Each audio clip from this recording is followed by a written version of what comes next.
Thank you very much, our PS, National Treasury, our CS and my elder brother, Honorable John Buddy, our PSs for the National Treasury and also for planning, that is Dr. Kipto and Mr. Mohati, our chair of COG, Madam Anne Waiguru, who is also the governor for Kirinyaga, the distinguished many guests that I see in this hall, and also other visitors. Good morning.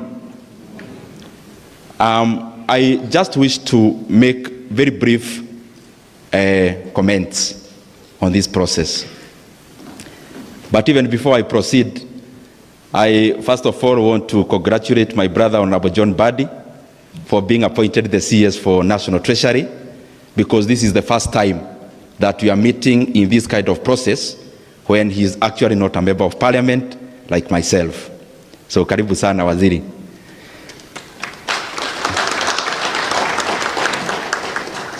We have met here before, and the previous session we actually met in the Kenya School of Monetary Studies on the initiation of this process of budget making. And this process should not be a ritual. It should be an objective, practical process. Because most of what then happens in the year, in the culmination of the CS giving the highlights in the National Assembly, and also the assent of the appropriations bill by the President, the beginning of that journey is actually today. Many times we get people coming at the wee hours of the night, in quotes, in the budget making process to come to canvass for resources. Unfortunately, it's always very late, because we need to take this process with the weight it deserves, especially at the beginning, other than coming when the process is almost complete, when we get a lot of phone calls with the PS and of course with the CS, with the accounting officers canvassing for resources. But I also want to give just a few pointers. One, I live in Kenya, yes, and we see that we deserve to do more as leaders, and especially insofar as the Kenyan people are concerned. And that is what we should do more. But looking back, many times it is not fair for us to engulf ourselves with only doom and gloom, because Kenya has been doing well insofar as especially parameters of economies are concerned. Because looking at Kenya, and especially the year that is already complete, that is 2023 calendar year, our GDP grew by a modest 5.6%. Looking globally, Kenya was ranking among the 25th fastest growing economies in the world. And I don't think that is a bad thing, it is a good thing. Secondly, the other parameter, if you look at our currency, and especially for the last 1 year, that is the calendar year, and even within this year alone, within this year we have seen our currency gaining close to 20% against the greenback, or the US dollar, against the local currencies even more, or better. And therefore, I think on that front also, Kenya is not doing so badly. On the other front of inflation, where we measure now the real cost of living, the real cost of living, even before I go to the jargons, if you look at the cost of unga, which is our staple food here in Kenya, that is ugali, or maize githeri where I come from, it is the same plant, or it's the same thing. Our unga has come down by almost 50%. And I also think that is a good thing. But even in terms of jargons, our inflation in the month of July was around 4.3%. Our inflation last month, which just closed the month of August, was 4.4%. And our benchmark as Kenya in terms of inflation is 5%. and of course with a bad of 2.5% either way. And therefore, we are actually dealing with the lower band of our inflation because it is below 5%. In fact, if we continue getting the kind of progress we are getting, Waziri, you may now start dealing with a bigger problem of deflation probably in future. And therefore, I'm just trying to say that even when there is a push for us to do better, which is very important, we also have to celebrate that Kenya is becoming a very progressive economy, has come of age, and I'm saying so with humility, and especially based on empirical figures, which are generated here internally, but also acceptable globally by other institutions. The other thing I would just want to say around those figures is that probably what we may need to look at as we look forward is that I should not be coming here as budget chair to convince Kenyans how the economy is growing. It is the Kenyan people who should be telling me the economy is growing. And therefore that calls upon us, all of us in this hall, that all the policies that we make must advance an egalitarian society, must promote equality and equity, so that even as the economy grows, it should not be growing in such a forum. It should be growing in the pockets of the Kenyan people, and I think that is a component of making sure our resources are well distributed. The other thing is about our budget, because that is why we are meeting here. And we can only deal with our budget now with the pointer of the budget we are already implementing of 23-24, because that is the budget we are implementing.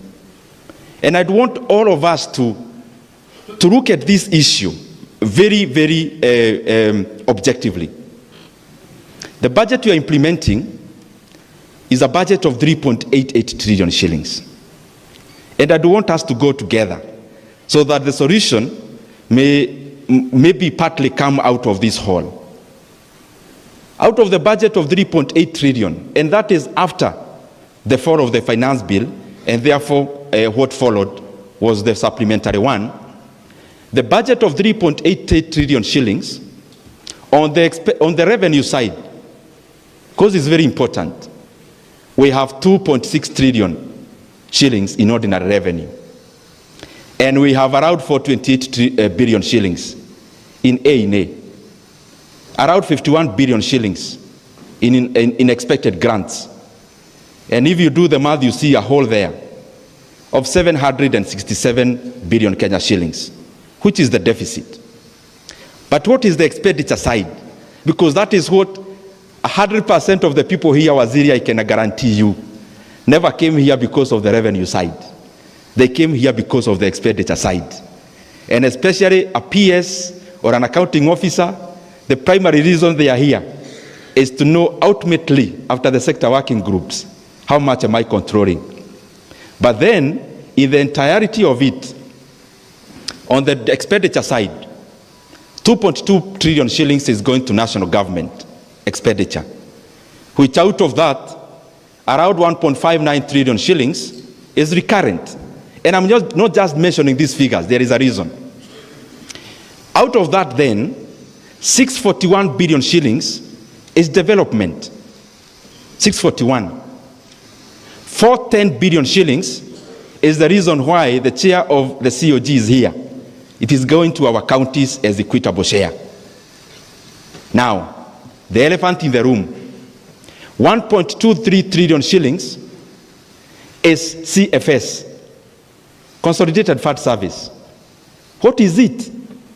Can you imagine, my colleagues, dear Kenyans, out of that 1.23 trillion Kenya shillings, 1.008 trillion is money that is evaporating in the thin air because it is payment of interest rates out of our financial obligations.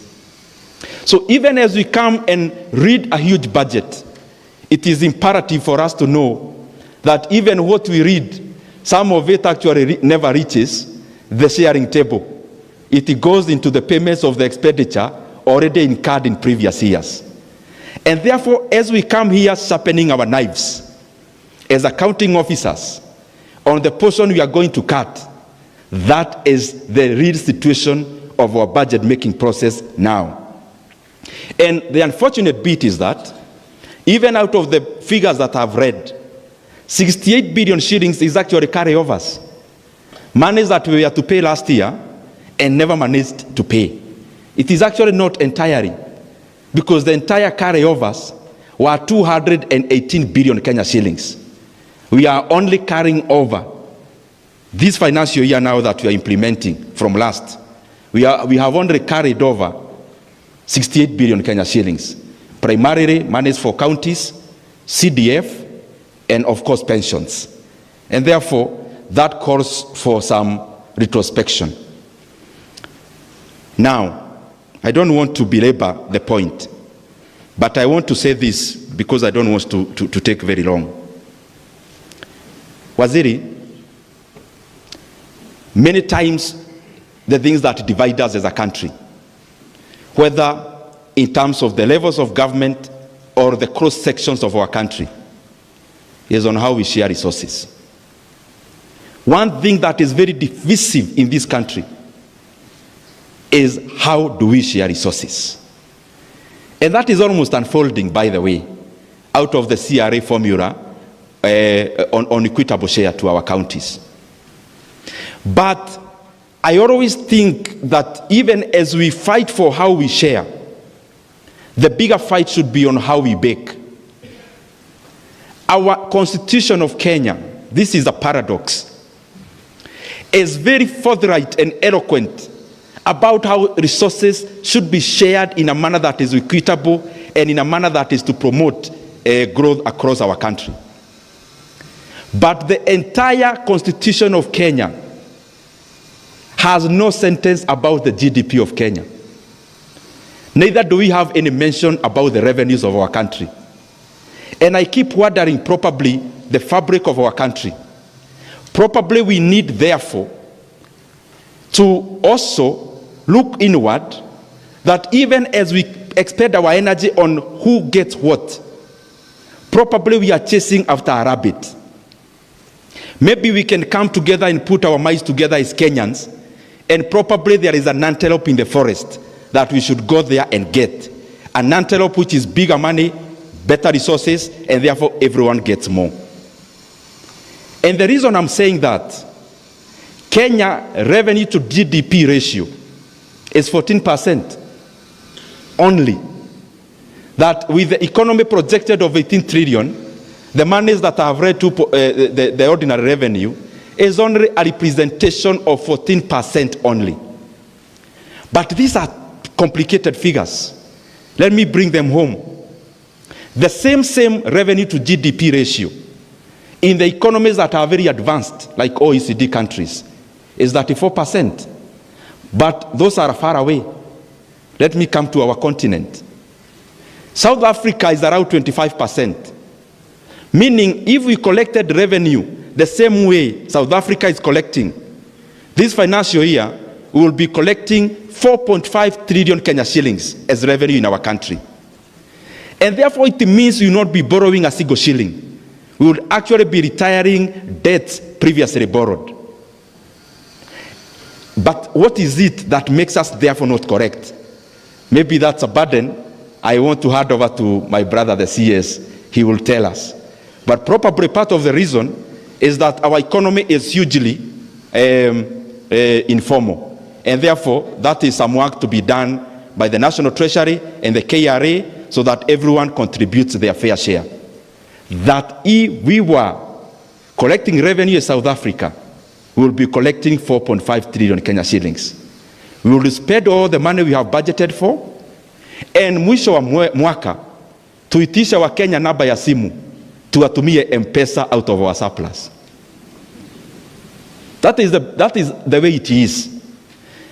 As I come to the conclusion, I am an optimistic Kenyan, partly because the factors within our country, God has favored us greatly, because our fiscal policies have worked around agriculture. That is why even our food prices have come down. But I'm also more optimistic with Kenya being part of the global economy. And, economics, we say there is nothing absolutely true. It depends with the theory that you are looking at. When I see some jitters in the US about an impeding or issues around the economy, I don't want to be very brutal, that could happen, and especially triggered by the figures around unemployment rates. An impeding recession. As a Kenyan, unfortunately, for our brothers in the US, I think I smile. Because part of the reason why we are where we are in Kenya and the global south is because the US got a lot of inflation out of the COVID money. And therefore they have had to raise the Fed rate for so many times, 11 times consecutively. And they are still very rigid to ease up. So when I see some inflation, some recession fears, I am a bit happy myself, because a fear of recession can only be handled by lowering interest rates. And when the US Fed lowers interest rates, I think I become happier, because when we ease up the monetary policy around the globe, and we ease up the monetary policy locally, therefore credit will be more accessible, even government borrowing will be cheaper, and I think we'll be getting out of the situation we are in at a much faster rate. Otherwise, I just want to request, as I conclude, that we must endeavor to implement our budget conclusively, and especially National Treasury. Please make sure the budget that we make is not for papers. It is a budget that must be implemented.